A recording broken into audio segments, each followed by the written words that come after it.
Here we are. So I was kind of curious how the action of recording it would change, if anything, what we talk about in our discussion. Because in the past we had not recorded these. It was just, at least for myself, kind of off the cuff, off the hip. And now that we're recording it, it's kind of like the scientists looking at the experiment. I'm wondering, like in a quantum mechanical way, does that change anything? I see. When the uncertainty becomes a self-conscious issue, I wonder. You know, Don Quixote, when he was out there being a knight of faith with his one friend, and they just went around Spain and pretended to be who they were and saying whatever they felt like saying. And the people, the small pockets of people along the way, kind of brought to them their reality principle and said, no, this isn't a big castle with towers and a moat around it. This is just your standard Motel 6. And then Don Quixote would say, haha, no, that's not what I see. But if he was faced with like 100 different people, would he give way to the reality principle? I don't know, guys. Do you feel the fourth person here? Yeah, I feel the fourth person here. The fourth person being the recording or the logos universe. Every single person watching this. So what is the logos? I think it's something described in this book that we're reading. I don't know if you want to call it an energy, but the force that is pulling things into existence and manifesting things into what they can be. You guys ever have that feeling where you've got like a beating idea and there are two sides to it, and you're with someone and you're dialoguing, and because you're a human being and you can't do two things at once, you can only let one of the two out. And you have this second where you think, oh, it should be option A, door A. But then you second guess and you don't know why, and then you think it's B. And then you're stuck in the third position saying, well, which one is the more authentic choice? And after you choose, you still have that tinge of regret because you didn't say the other thing. And so the problem of authentic speech really becomes an issue the moment you try to say, quote unquote, the right thing. Yeah, that's kind of what I was getting at when discussing the recording of the book club. It kind of produces that double guess inside your head. Like I sometimes wonder when Jordan Peterson talks about the concept of unleashing the logo from your speech. And if you can't do that, at least not lying, not intentionally paintbrushing the truth with some thing that you know will get a laugh or will make someone else jealous or provoke a people group. I wonder if that's selling ourselves too short. You know what? People are individuated. To go back to your particle theory, Synaptian, everyone comes from a different frame of reference and a different house, so to speak. Why do people feel so inhibited to talk and to use their own quote unquote words, whatever that means?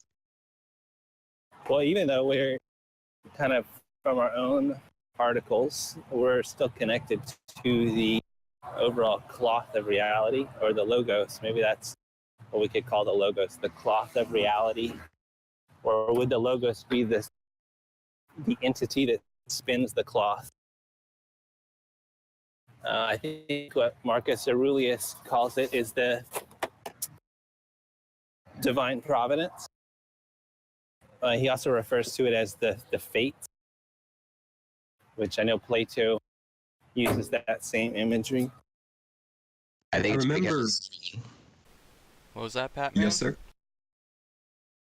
I was going to say, to your point, Matt, I think it's just because maybe it's because it has their own idea of of their own speech, but I guess it's because they are trying to figure out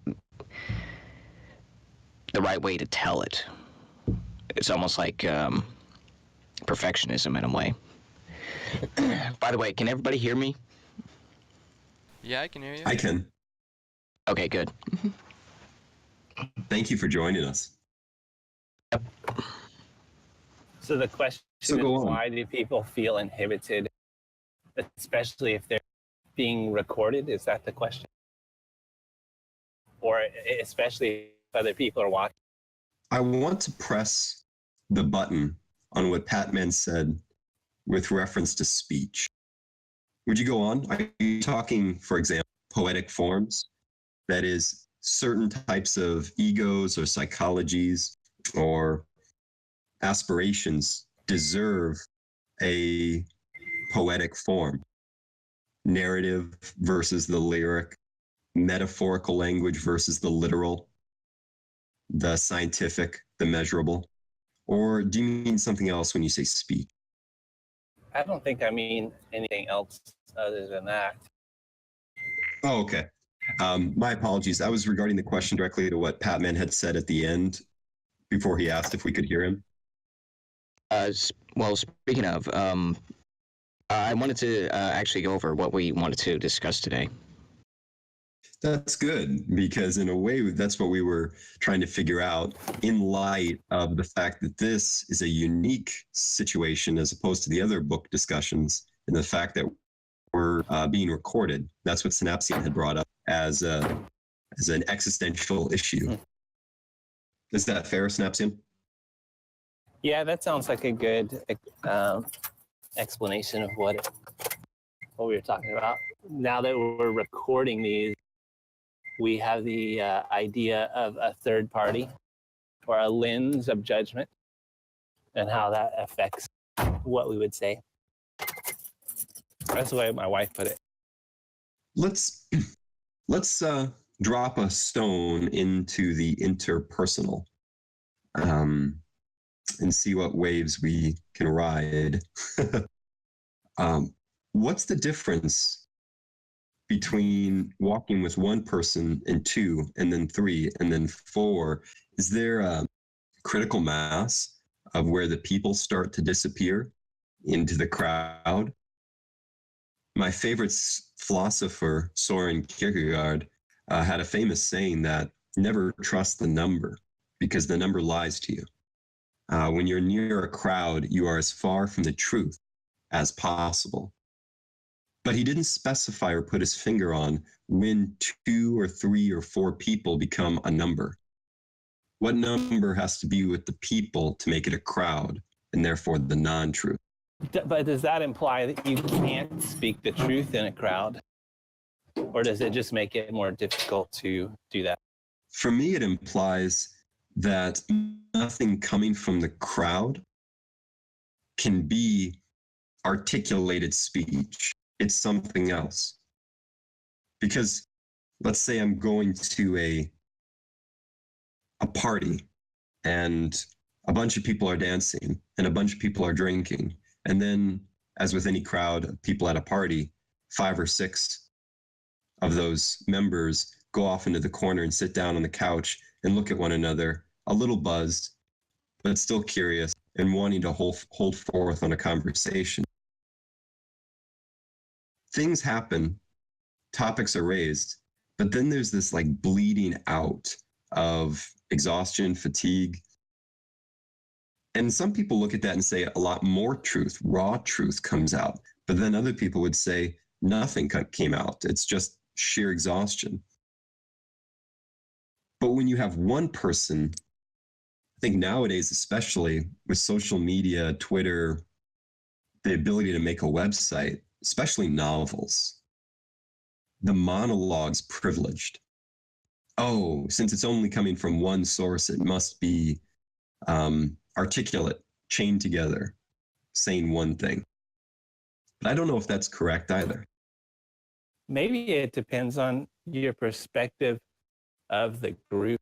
So if you view the group as some lens that's going to judge you in a malicious way, even if it's a tiny bit of maliciousness, that you will change and articulate what you wanted to say differently. But if you view them as benevolent, then maybe it won't affect you at all.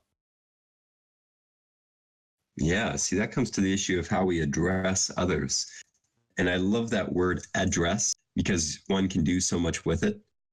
You don't just speak to someone in a certain speech pattern or with a decorum that registers to them. So, for example, if you're speaking to a banker about money, you're going to speak in a certain way with a certain tone.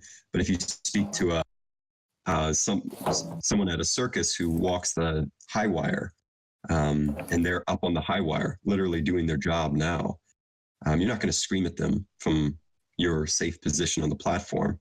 You're going to talk in a different way. Words are going to now have a different weight to them because of that person's existential position on the tightrope. Versus if you're just going in asking for a home mortgage and you sit down in your nice, comfortable leather chair, looking at the person behind the nice, comfortable desk, both of you are in a perpendicular posture, supported by gravity on solid concrete. Words are going to be so light and ephemeral because what's at stake? And this is something Kierkegaard loved to bring up, how difficult something of value is for someone who actually exists. Whenever I heard him talk to me, he would put on this persona, like a man, and he would sound like kind of thuggish, right? Oh, wow. Whenever I heard him talk to his kids, he just sounded like an ordinary guy, like his real self, maybe we could call it that. I try to talk to everybody with the same, I guess I'll just say, from the same pedestal. I don't know if that makes me look like I'm putting myself on a pedestal, but I view everyone as on some sort of even ground as me, even if they have power, like if it's a police officer. That actually got me thinking of just how people are treated individually. I guess it's also the space that's treated individually. Just thinking back about what you said about how one should talk in a certain space, like talking about a mortgage in a way, and you wouldn't do the same thing when you're yelling at the circus performer like that. I guess it's just the space in which we observe is a way of trying to figure out what our speech should be in that space. As Marcus Yeah, Aurelius you use might, that word should. as Marcus Aurelius might put it, to treat everyone as a part of the intelligence of the universe. Exactly. That's Oh. what I was trying to get at. That like if you just treat everyone as a divine being of the logos. Because everyone's This is capable good, of gentlemen. embodying the We've, logos. Everyone's capable of it. This is good. It's as if you're digging into the earth and you're digging and you're digging and you don't know what you're going to find. And then you strike gold and then you realize the moment the little bit of black oil bubbles up, it's not a bubble and it's not a puddle.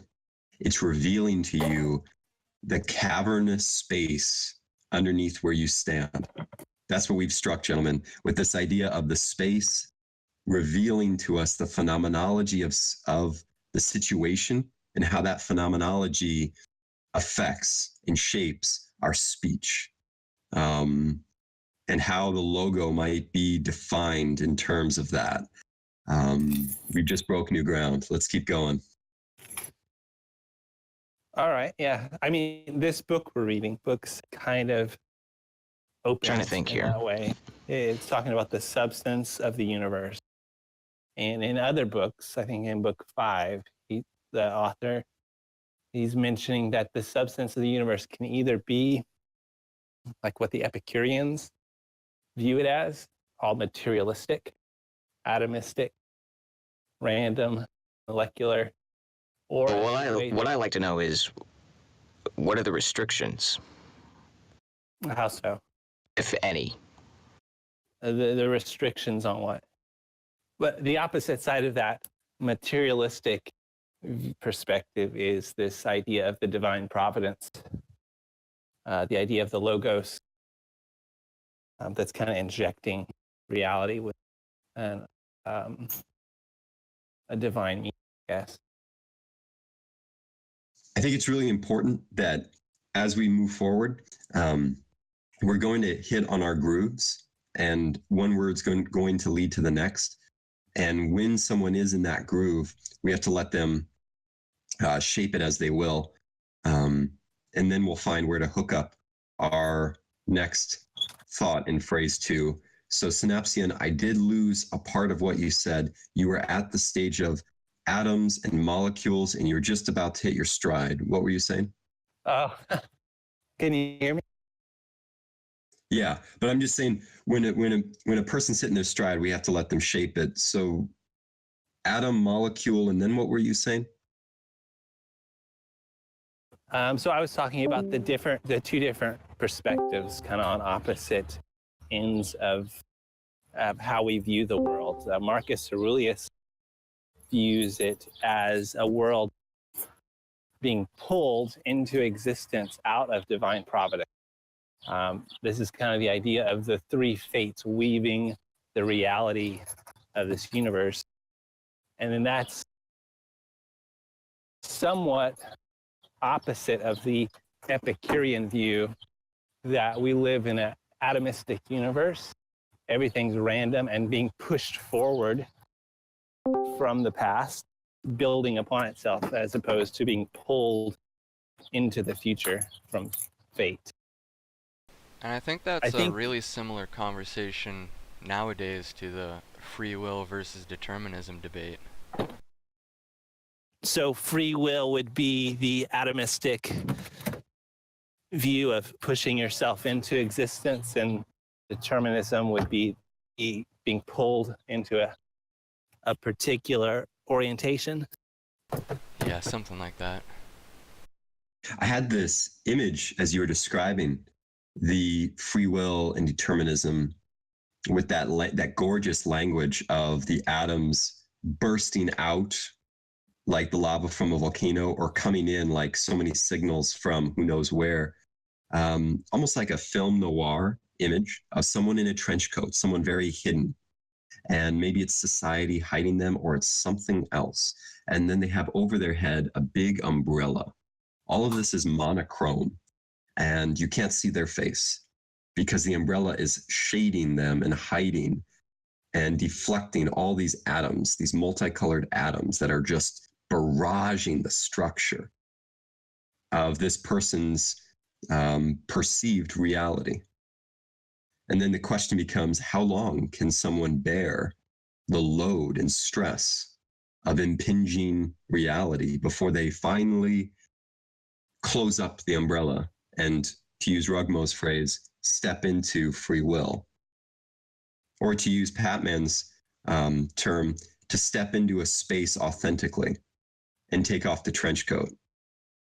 You pretty much have you pretty much described a book cover that I had in mind. Go on. What do you mean? Elaborate. It's just a like the way you described it. It just reminded me of a book cover that I'm working on for another story that I'm working on. It's a really good description, by the way. Thank you. Do aesthetics bear on space? And if they do, how do they relate to the logos that Synapsian was talking about? And then maybe in that way, we can get after this freedom and scientific determinism debate by referring somehow to aesthetics, the enjoyment of beauty. In other words, when we enjoy beauty, a sunrise, a sunset, a waterfall, a flower, a beautiful rose with the dew on the leaves, are we determined biologically because we have retinas to enjoy this beauty as such? Or is it something in our ineffable soul that desires to break out of the system in order to relish something that is ephemeral and fleeting? What do you guys think? I've been looking at this Wikipedia article about the Stoic physics, and there's a section on fate that's kind of talking about what we're talking about. So I'll just read a little paragraph here. To the Stoics, nothing passes unexplained. There is a reason, in brackets logos, for everything in nature. Because of the Stoics' commitment to the unity and cohesion of the cosmos and its all-encompassing reason, they fully embrace determinism. However, instead of a single chain of causal events, there is instead many-dimensional network of events interacting within the framework of fate. Out of this swarm of causes, the course of events is fully realized. Humans appear to have free will because personal actions participate in the determined chain of events independently of external conditions. This soft determinism allows humans to be responsible for their own actions, alleviating the apparent arbitrariness of fate. So there has to be some kind of change to occur, By the or change some random change to occur if something every moment. happens. Yeah, and every human being or rational soul is a part of that change, whether or not they realize it. It kind of reminds me of a movie that I've gone back to many times that kind of follows that similar pattern,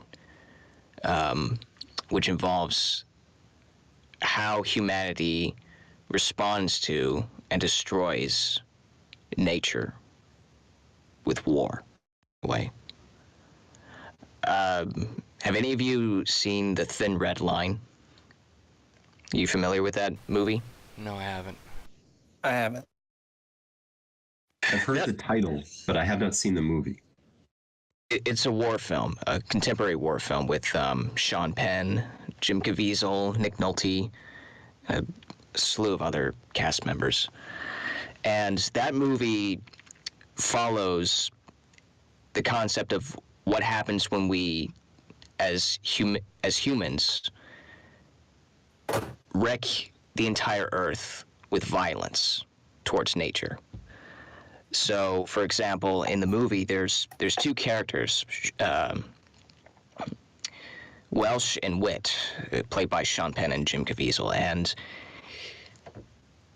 Wit is someone who embraces nature. He's relishing in all the beauty while he's AWOL. This takes place in World War II, by the way. He's AWOL. He's with the Melanesian tribe, and he's just embracing all the beauty in the world, and he's afraid of death. He's afraid of touching death and everything. Welsh, on the other hand, is pessimistic. And so in a way, he tells Wit that nature is not going to save Wit in any way. All there is this earth, this huge chunk of rock. And when you die, nothing else happens. So that kind of reminded me of that paragraph of free will and determination. That kind of reminded me of that. Does anyone recall what Marcus Aurelius has said about the afterlife? Because he touched on that. I don't recall him saying anything about the undiscovered country, but my mind continuously wants to say that he would ascribe death to a kind of dissolving into the sand or being put into that rock that PatMan talked about as a piece. As a piece. And if that's true, it's amazing coming from the mouth of a king, someone who ruled over people, who had the luxury of his time. He could tweet whenever he wanted to in the form of writing what he thought down on expensive paper. And for him to be so humble, to bow his knee to the forces of nature, would be an amazing thing. Yeah, as far as I can tell from his writing, he sees the universe as a whole, and everybody inside is just a piece of the whole, and you just return to the soul of the universe and then recycled back into the world with spirit and body and whatever. I think you hit the nail on the head there. Kind of this idea of the world being a living itself, where there's kind of a world soul. There was a really good Alex Ray insert many years ago where the title of it was The World Spirit. You can probably find it on YouTube. I highly recommend. Kind of in this idea of theism, and when you die, you get absorbed back into that one consciousness, or I guess we could call that the logos. I see a lot of that kind of paralleled in the Eastern religions. I remember. Go ahead. Go ahead, man. I was just going to say it's a mind state that I am familiar with from doing psychedelics, that feeling of being connected to the one consciousness. I remember speaking of the one consciousness yesterday. As a matter of fact, I was at a restaurant and I was talking to my coworker, and she's studying law. And I like to throw hypothetical questions at her. And so out of the blue, I said, suppose there was a time when we don't have the written language, we don't have television, nothing's recorded.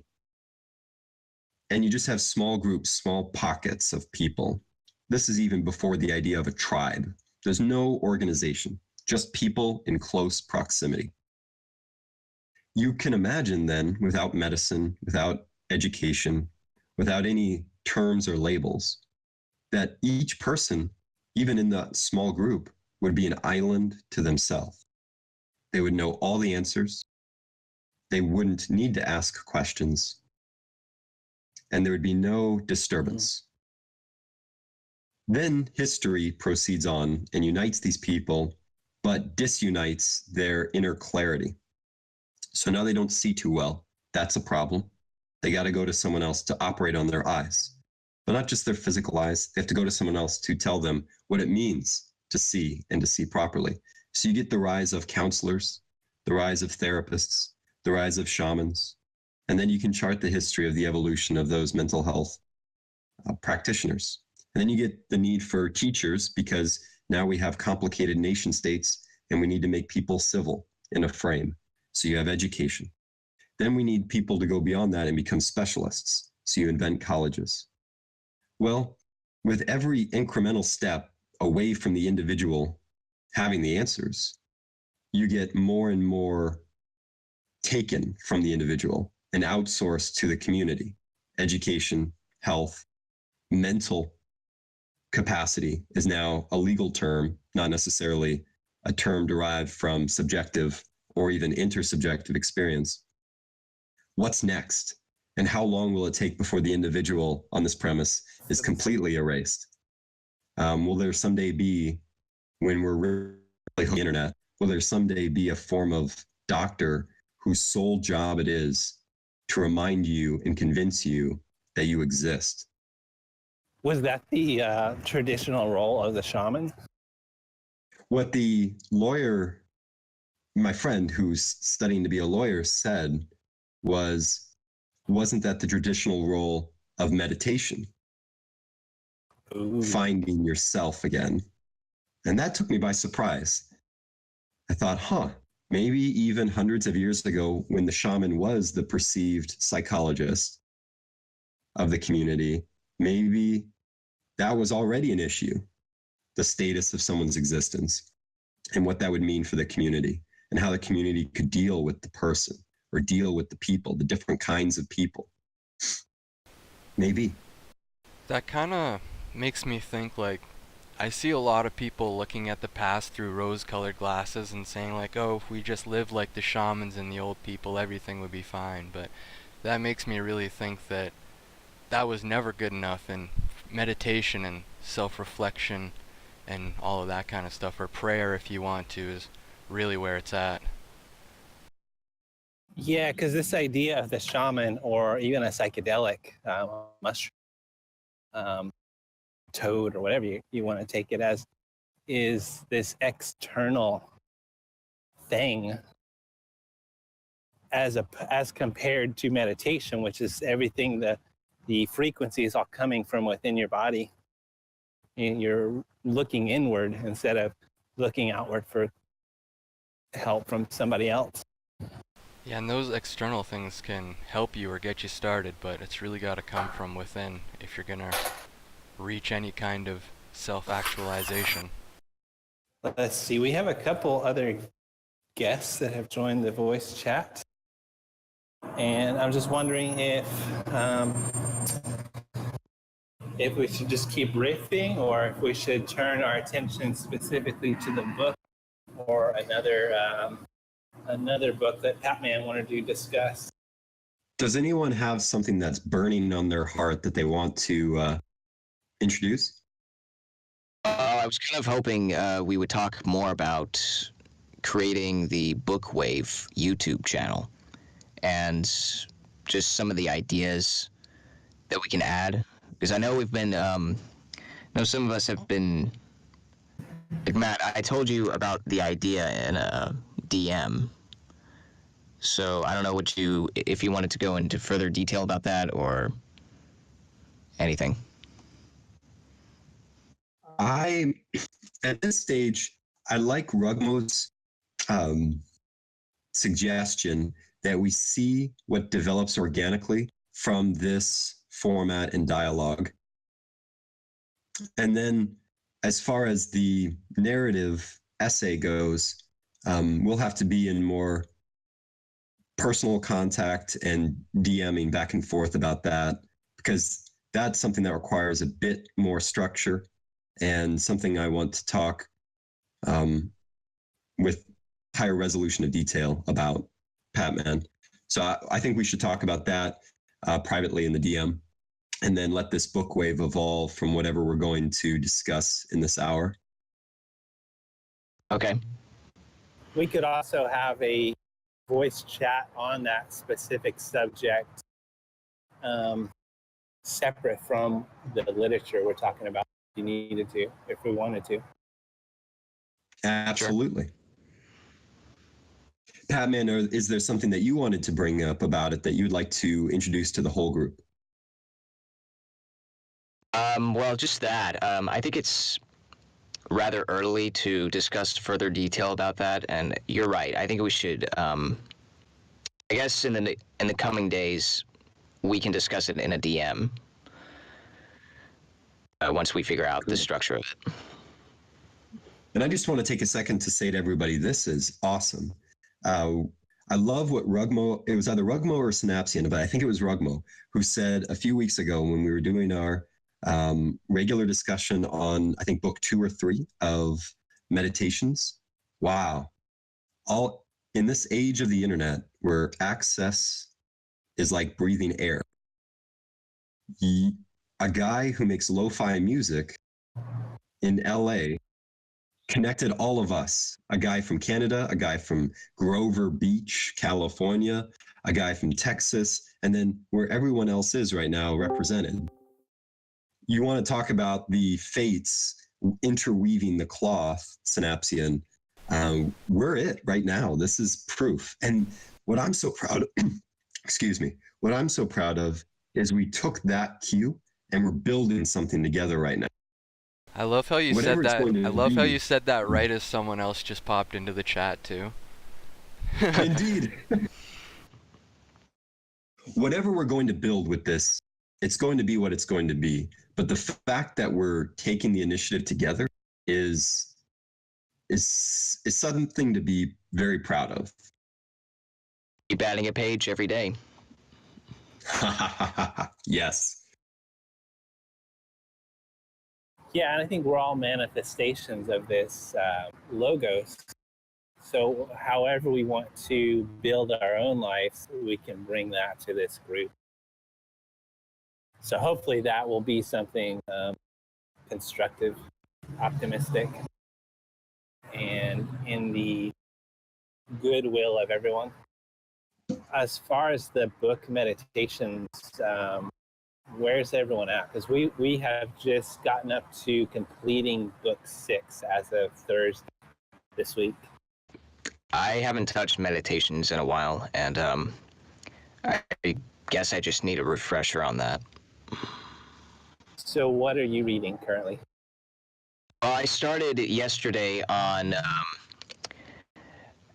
I've added 6 new books to my list of books that I want to read this month.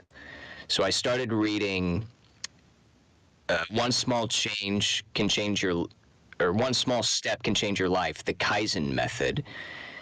And the author discusses the benefits of how Kaizen, through small increments, can give you big steps or big changes in your life instead of relying on innovation or motivational videos to get you through. Because if you rely on innovation, and this is what I've read so far in the introduction, if you rely on innovation and you take large steps, you'll find yourself falling far deeper than you could possibly imagine, and you will lose all the enthusiasm you've wanted to build up. So, for example, if you want to lose, say, 10 pounds in about 1 month at the gym, or if you wanted to complete this online course that's, say, about 20 hours long, and you complete it in an entire day, at first you'll be like, yeah, this is easy. I can get used to it. But you'll find yourself burnt out at the end. And you won't have the enthusiasm to continue practicing that online course, that content that's provided, or the ability to go to the gym every day. So what Kaizen does is that it offers you just one small step that you can work on. You can say, I can walk to the gym, take a look around, see what this gym has to offer as far as memberships or equipment goes, and then you can leave for the day. Or you can work on the first section of this online course for 1 day, and then you can stop whenever. And it's a continuous process. It's all about continuous improvement. It's all about eliminating waste. And you ask yourself, what else can I add to this structure that I'm building? I love that. I want to step next to it and see what happens to the idea when Soren Kierkegaard throws his paradox. So the idea of the paradox is life is the paradox. We know this, we can taste it. We're finite mortal creatures in an infinite world of possibility. And we're something right now, which means all forms of representation are temptations. They are not guides. We are utterly alone in our freedom to choose. So, for example, and that completely makes the space, to quote Blaise Pascal, a series of horribly infinite spaces where no one can touch another. So when you go for the home mortgage, let's say, and you sit down with the banker's going to give you easy terms. Everyone does it this way, or this is just a normal package, or it's normal for 20 years to pay this off, et cetera, et cetera, et cetera. If one wears the tie, sits in the chair, and listens to the easy terms and signs the paperwork and walks out, they're missing the point. You're not just a person with a tie about to sign a mortgage. You are a person actually existing. And those terms have never been used before you, ever. And it is incredibly difficult to own a home. When does a home begin? Does it begin when you sign the paperwork? Or does it begin when you move in all your furniture? Does it begin when you raise a family? Or is it when the family leaves and now you see the children that you raised in that structure? Can a single person have a home, even if they live in a house? All these questions arise that there are no easy terms for. And that would be what Kierkegaard means by everything is difficult. And every single story can be a temptation to take away from the difficulty of actually existing and going through the motions of existence. And so this may relate to Kaizen and incremental improvement, and especially to the idea in mythological terms of the hero's journey. We all love to say, let's go and answer the call to adventure. But that could be a temptation to fall into line and in lockstep go through the hero's journey. Whereas to access and go through the hero's journey is a series of incredibly difficult, free choices. Yeah, and those choices also, in a way, those temptations can sometimes bring anxiety as well. That prevents you from taking action. Absolutely. Tell me more. The anxiety of the unknown. Yeah, and how to start. And just to go to your mortgage example, just the anxiety of trying to pick the right question to start with. And in a way, those questions can bring a premonition. You think about the future too often when those questions arise about owning a home or the hero's journey, taken up on this quest, so to speak. And the more you relish questions, the more likely you step back, the more steps you take back. And you don't make any sort of progress at all. In fact, I would say that it makes it a whole lot worse to even begin. So it would always be best to just start with one question. And then once you complete that, you can start with the next one. And then build up. What if you're just asking questions for the sake of asking questions? What if you're just asking questions for the sake of asking questions? Because I love to ask questions, even though I might not care about the outcome. The question itself might be silly. But I think the act of formulating questions is a good practice, even if you're not tied to the outcome of the question. Does that make sense? Yeah. And so that act of formulating questions, I feel, is a very important aspect of being kind of in touch with this fabric of reality. You have to ask, well, what is this all about? just kind of asking in a Zen-like way, well, what is this? Is this reality too? Is this suffering? What is suffering? There's So, an infinite number of questions. so in a way Well, you could, or sorry, I'm sorry. Go ahead. okay, you could, you have to keep in mind the relation between the questions and the answers and how they affect your guiding principle in a way. Yeah, that's something that I was about to point to. Could you elaborate on that? Maybe we can come up with an example. Instead of asking questions that are outside the realm of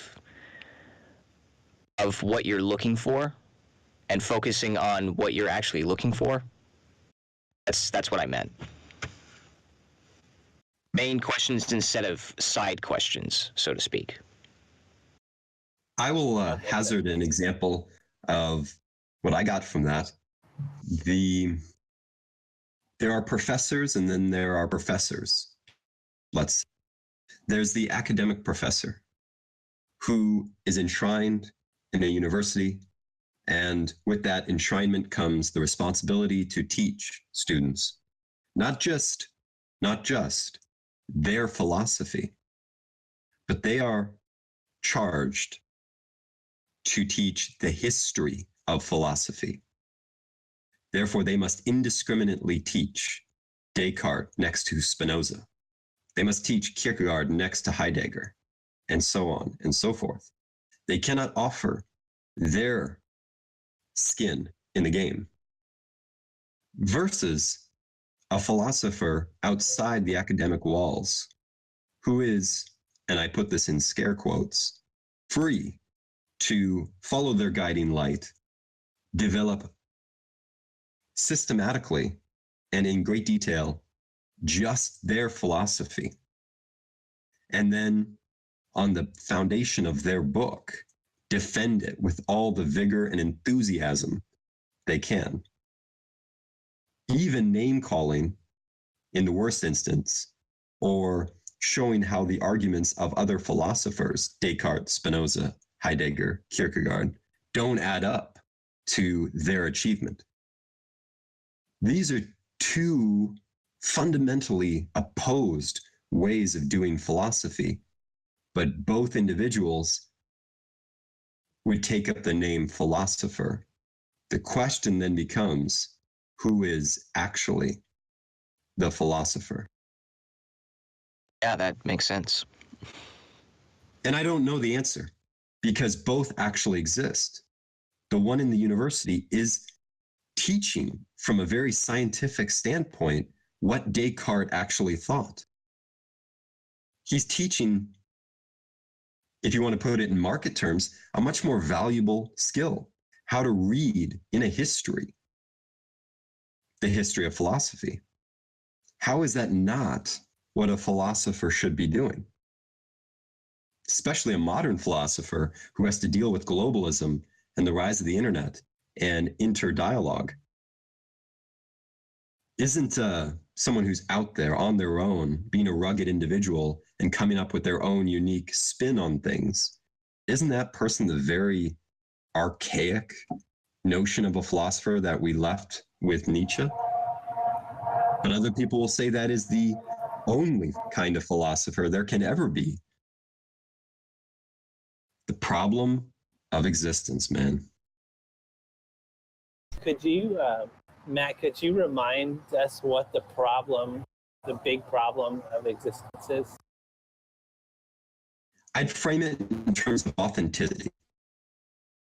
So to the professor example, the one teaching at an academic institution isn't teaching their philosophy. And I put that in scare quotes, their philosophy.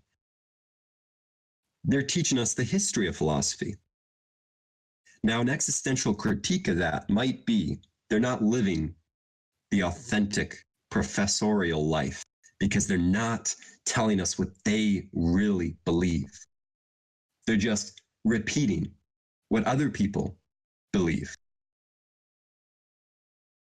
But then from the other standpoint, the philosopher outside the academic walls telling us exactly to the T and dotting all the I's what they believe. They may not have existential validity because who are they? Do they even know what they're doing when they say they're doing philosophy if they have no historical background? So both people face the anxiety of the existential crisis. The one outside the walls, I didn't go to school. Maybe I couldn't go to school. So I don't really know if what I'm saying is relevant to the community, the invisible community of philosophical readers. But then the one inside can also experience existential crisis and feel the regret of, you know what, it's too safe here. I'm too comfortable here. I'm just bourgeoisie. I wake up in the morning, I go for a swim inside the gymnasium, then I eat a nice meal on campus, and then I go and teach 2 classes, and then I wait in my office for for students who have to and ask me questions. Otherwise, they won't get a good grade. They have to therefore walk into my office, and they have to humor me as a professor of philosophy. All of that seems artificial. So how can I say I am a philosopher? Does that help explain what I mean by existential crisis? I think so. My mind keeps getting stuck on this idea of doing philosophy. And I don't know what doing philosophy looks like. Thank you. Thank you so much for saying it that way. That is such a beautiful way to put it, because that's exactly what I mean. The existential crisis is, how does one do philosophy? What would it look like in a real life to do philosophy? Does it look like teaching the history of philosophy? Or does it look like going out on your own and doing your own version of philosophy, writing your own books, making your own arguments? Those are 2 extremes, and people find themselves in the middle. But it's just a form of begging the question, how does one actually do philosophy? And then you can apply that to anything. How does one actually build a home? How does one actually raise a child? How does one actually love another? How does one actually believe in God, to take a famous example? How does one actually possess faith? And then to your question, how does one actually ask questions in an authentic manner that isn't in any way alien to their concerns? You know, Matt, you reminded me of a quote from another book that I read in January, and I need to pull it up real quick. You all can talk amongst yourself once I find it. So Matt, when you were talking about doing philosophy, I'm thinking of this person who has an ideal, and their degree of doing philosophy is related to how much action they're taking to meet that ideal. So let's say it's building a house. You could either build a shack, or you could build a Taj Mahal. Whatever the ideal is for the house, you know, how far are you willing to go to meet that ideal? And every step of the way of meeting that ideal is maybe the action of living philosophically, or doing philosophy, manifesting philosophy. There's an idea in Plato's Republic I kind of want to bring up, where he says something like, to see something clearly, you need an external source being the light. And like sight is one of your faculties, so to be able to use the faculty of opinion or dialectics or philosophy, you also need a third party to affect it, which is, instead of light, it's knowledge or wisdom, as he would put it. So the more light or wisdom you have, the better your sight or philosophy, or the more your sight and philosophy are capable of. Yeah, and on this idea of sight, I think it's interesting that in order to really see something, you gotta take time to slow down and look at it. Because if you're, for example, driving by a scenic loop in your car, the photons that are bouncing off those gorgeous trees, only a small fraction of them are going to interact with your retina. Yeah, And most of what you have to give your eyes enough time to adjust to the like speed or the amount of light. You need the time to adjust. And in the same way, you need some time to think about it before you're able to offer a truly valid opinion or see it quite clearly enough. right, to see it clearly. Like if you're not giving yourself the sufficient amount of time to see something, what you're seeing is going to be a conception of your own mind. Your mind's going to fill in the gaps that those photons aren't impressing on your mind. So I like this idea of walking meditation, just very slowly walking, really taking the time to look at a tree, for example. And then you're giving yourself the space for those photons to come in and influence you, as compared to if you're walking, or let's say you're running by the trees, your mind is going to fill in a lot of those gaps, and it's just different. Yeah, exactly. I think we can build layers on this. So with what you described, I would put that in the category of the natural. And indeed, when it comes to the natural, one needs time and one needs to pay attention in order for the thing that's there to announce itself in its fullness. The second layer might be the ethical. Here we have governments, lawmaking, ordinances.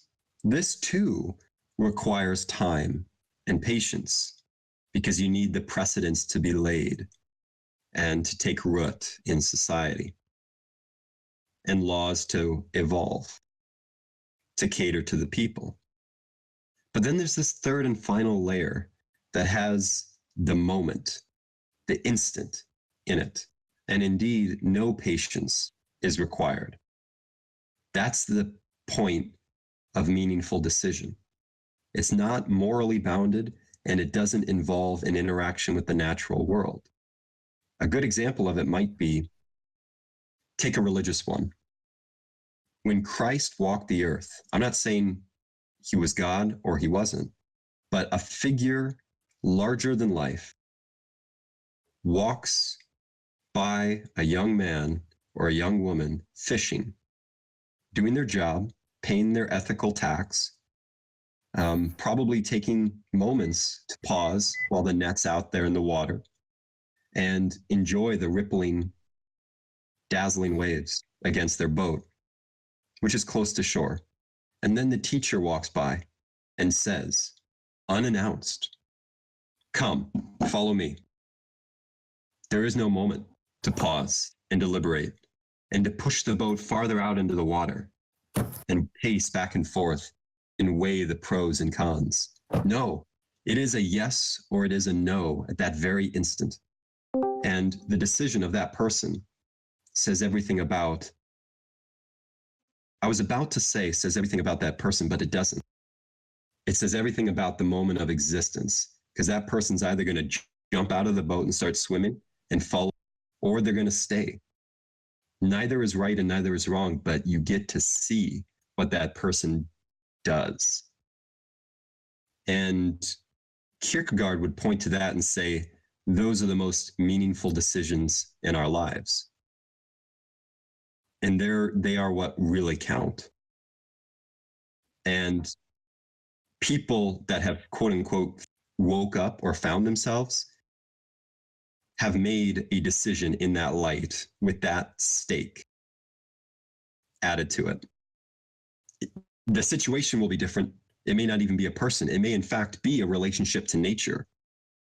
But instead of the tree being an object of contemplation, the tree announces to them, leave your job, come and be an environmentalist and save the world. And that person does. They will remember that moment, even if they don't recall where they were at the time 10 years later. It had such an existential thrust to it. I'm envisioning this teacher as anything from nature that, including another human, that could be dressed in any kind of clothes. So like you said, it could be a tree, it could be a boss of yours, it could be your children. Yes. It could be like the manifestation of suffering in some way. It could be a cigarette. Anything can be a teacher in that way. So it's about, in that case, in that third category, not the ethical or the natural, but in the third case, give it whatever name you want. Let's just call it the existential. It's less about what announces, and it's less about how the what announces.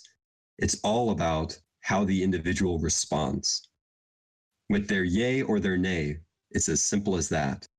And nowadays, when everything is so easy to comment on, Twitter, hashtagging culture, your quick, rapid fire, knee jerk opinion on a political figure, when all these things are so easy to comment upon, that existential moment of responding in a real way, following the tree to its root and becoming an environmentalist, or being honest and saying, I don't give a damn about the branches or the leaves.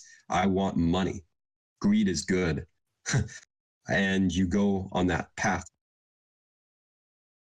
Either way, the true colors are going to be shown, and the world can then deal with that individual as the environmentalist or the anti-environmentalist, for example. But hiding behind hashtags and behind markers of virtue is unproductive to the revelation of truth. Hey, Matt, what was that question that you asked when you were giving your professor and existential crisis example? The question? Yes. Oh, yes. So the question would be, which of the two is actually the professor? And I don't pretend to have the answer, but supposing that it's not an both and, but it is an either or, forces someone to look at the two life situations and make a decision based on what they find valuable in the definition of a philosopher. Is it the clout, the respect, the recognition, or is it something more daring and advocate based? Is Nietzsche, in other words, the real philosopher who wrote Thus Spoke Zarathustra, or is it the benign Immanuel Kant who gave us the categorical and hypothetical imperative? It's up to the person to decide who actually constitutes the philosopher. And you can do that with anything. Who constitutes the real doctor? The person who takes out your appendix, or the person who walks you home and lives with you? What is authentic? Yes. That reminded me of a quote from another book that I read last month called Norwegian Wood, a novel. And there was a quote that really stood out to me, and I think that's the main problem that we have today, right now. And it actually kind of connects to the question that you proposed.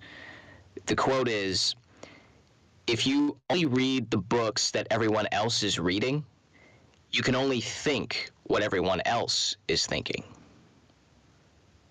That kind of reminded me of what you brought up in regards to that question. It's a beautiful quotation.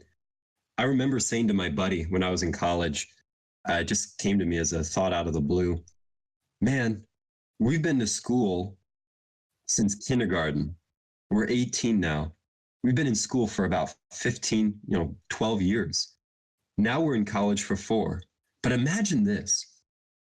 Imagine 4 years wasn't enough and I wanted to go for a master's degree. So that's 2 more years. I'm like 25. And then I say to myself, I don't know enough. I'm not really a scientist yet. I'm not really a philosopher yet. I'm no anthropologist. I'm not a writer. I got to have more education. So I stay for a doctor of philosophy, and that's 8 more years. And then they tell me once I have that degree, you're unemployable. I'm 32. I'm 32, and they tell me I'm overeducated, but I'm a doctor. I'm a doctor in philosophy. Now, I guess then I'll stay in school and I'll teach and I'll do some research and I'll make a nice living. But the clock goes by, the hour hand turns, and I wake up and I'm 65. And I say to myself, wow, since kindergarten, I've been in school and I'm 65. I've never left school. I looked at my friend when I said that and I said, that would be a nightmare for me.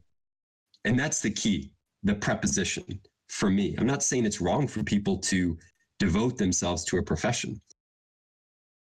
But something that can be good for one can be a lie to another. One more example. I went to the University of Lincoln, Nebraska one summer for research in nanoscience, and I didn't know what I was doing. I didn't even have calculus under my belt, but I got to go there. They paid for my room and board, and I got to meet friends. So I thought, hey, this will be fun. Anyway, I went into the nanoscience department. I walked down the hallway because I was curious, and I peeked my head in a door, and there was this like 24-year-old guy there.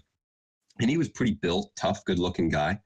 And I sat down with him and asked him what he was doing. He was sitting next to a big stainless steel cylinder. And he said, well, this is called a sputtering machine, Matt. And what I do for about 4 hours, because my professor told me to, is I take this. And he got a cloth out, and he took the cloth out and revealed a big hockey puck of gold. Solid gold, he said. This is solid gold. And he let me feel it. And I said, okay, what are you going to do with this solid puck of gold? And he said, well, I'm going to put it inside this machine. And he did that. And he said, now put on your goggles, Matt, and we're going to turn off the lights. And I did that. And he said, now look in this glass hole. And I did that. And then he pressed a button behind me. And that gold puck was enveloped in light.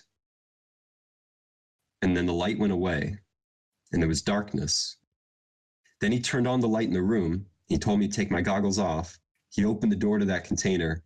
And instead of a golden puck, there was nothing on the plate.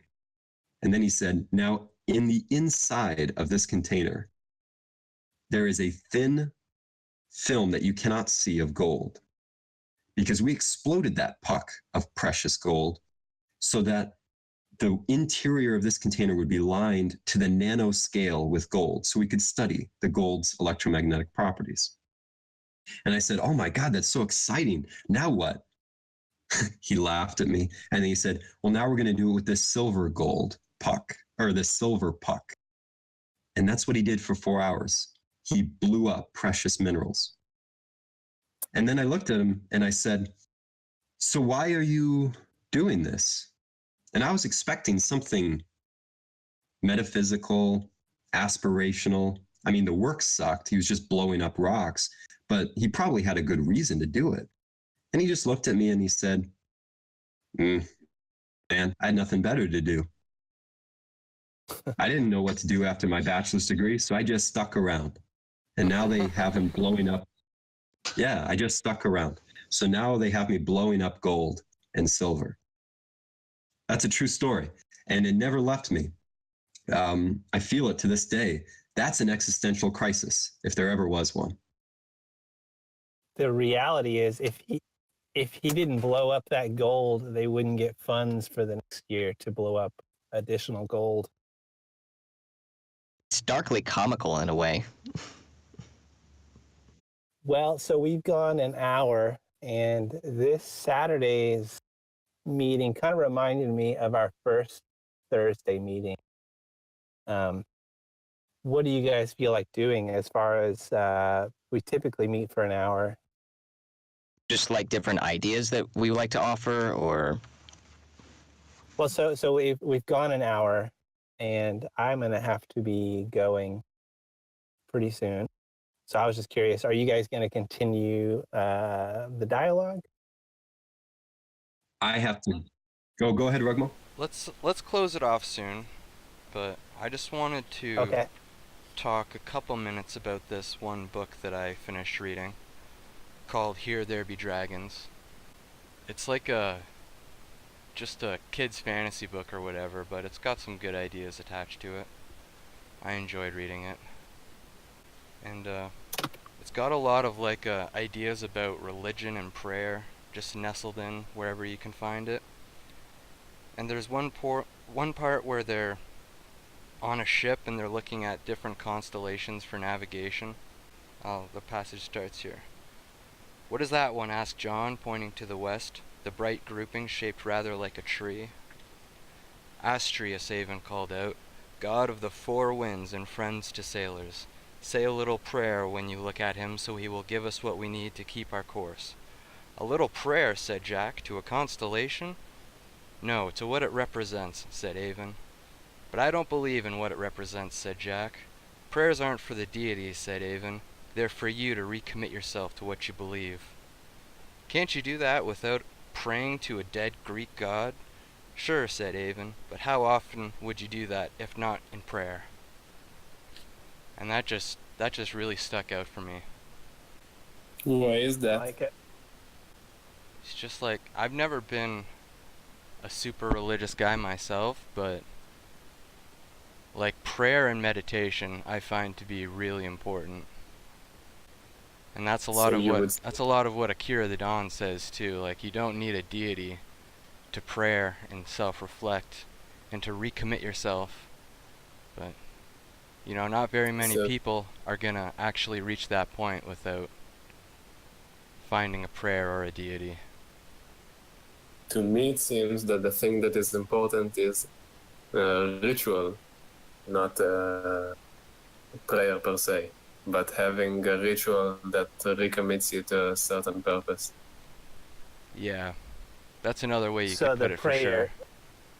the prayer in that ritualistic way could be just go sit on your yoga mat, for example. Yeah, Does that exactly. sound right? Like, you just, to recommit yourself to your guiding principle, one might put it. Maybe to go take a walk in nature. Yeah, reconnect or detach. Are you guys familiar? There's a website called High Existence. No. No, please enlighten us. So there's this website. It's called High Existence, and they have all sorts of like interesting articles about meditation, stoicism, psychedelics, all sorts of things. And they also have uh, like a challenge course that you can take that has challenges like sit outside for 30 minutes every single day for 30 days and things like that. I'm going to post it in the book club room. Thank you. Sure, no problem. How is the sound quality? It's the first time that I'm talking on chat. I can hear you. Throughout the What is- chat, I've noticed that, well, for me at least, I can only hear distorted sounds coming from some of you, so I had to disconnect and then reconnect several times. I think it's because of my internet connection, but everything else is fine. Do you all hear me okay? There's no sound issues? On my end, it's We good, hear and you. I'm the one recording, so sounds good so far. So if we want to talk more about the formatting of recording these, or the end project of what we want to produce with these, I guess we can put that in the book club room, and maybe schedule a meeting just specifically dedicated to that. Yeah, let's stay posted on some of the ideas that we have. Agreed. I know Let's do that. the very first book club meeting we had, the beginning of the year, I didn't know exactly what to expect from it, and then as we kind of had these weekly meetings, the clarity of what to bring to the grew out of it. I don't know, it just grew out of nothing. I was kind of hoping to just talk about some of the books that we've been going through, just any kind, and then just discussing them, like how I did when I picked several books in January, and then I wrote the blog about it, and go into more detail in here in the Discord. But I'm also open to other ideas. We can also do like one-off videos of just like one-on-one conversations about a certain book and post it to the channel, stuff like that. And just conversations not book related at all. By the way, did any of you have any like questions or comments about any of the books that I read back in January in that blog post? May you tell us again what are those? The blog post is this month in books. Just tell us the names of the books again. Okay. Well, the January ones is Norwegian Wood by Hiroki Murakami. Extreme Ownership, How U.S. Navy SEALs Lead and Win Yes. by Jocko Willink. The Enchanted by Renee Denfield. What is that about? The Enchanted? Yes. It's it's similar to Stephen King's novel The Green Mile. It's essentially takes place through the eyes of the main protagonist, who is on death row, and he uses books to build his own imagination and the prisoners and the guards and the wardens around him. So he builds his own little world, leading up to several state executions. It's dreamlike in a way, very poetic. Interesting. Then the next book is The Prince by Niccolo Machiavelli. Oh yeah, I've read that one. And then the last one is Building a Story Brand, Clarifying Your Message So Customers Will Listen by Donald Miller. Also about The Prince by Niccolo Machiavelli. Jocko had a podcast about it about a week ago, I think. I'll have to listen to that. And if you want to Yeah. read his blog post, there will be a link to his Minds account in the description down below. And I got 6 more books that I have lined up for this month. And what are those? Well, I mentioned One Small Step Can Change Your Life, the Kaizen method. I have that. What else do I have? I have 2 novels and 4 nonfiction titles. The fiction books are The Quiet American and Stranger in a Strange Land. And the 4 nonfiction titles are The Kaizen Method and David and Goliath by Malcolm Gladwell. And I'll need to look up the other 2. I don't have them in front of me right now. Do you sit down and like carve out time to read, or do you just randomly pick free time? It usually depends on the day. I usually make sure that I spend about at least 20 to 30 minutes reading each one, and then after that, I practice recalling what I've read and put them in notes in a note document. So you're reading multiple books in one day. In one day? No. So each day you might read one book, and the next day you'll read another. But in a week's period, you're reading multiple books. Yes. Okay. Hard copy or audiobook or ebook, or what's your Kindle. Kindle? And I have several other physical books. Yeah, I very, very rarely use ebooks or anything like that. I usually use paperback.